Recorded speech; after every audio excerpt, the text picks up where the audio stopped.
if we become who we truly are, life, we cease to exist as something separate.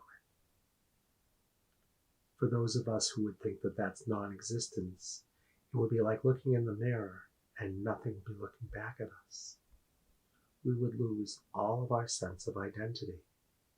But in losing all of our sense of what we identify with, we would find out who we truly are, which isn't an identity at all.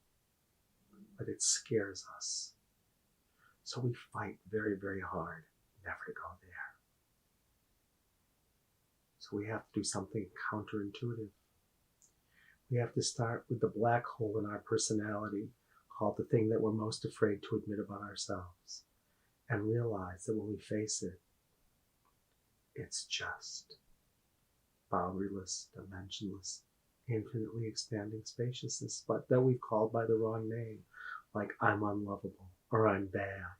So we call this thing that is the divine, that is life, by the wrong name, from the surface of our worst fears about ourselves to our deepest existential anxiety.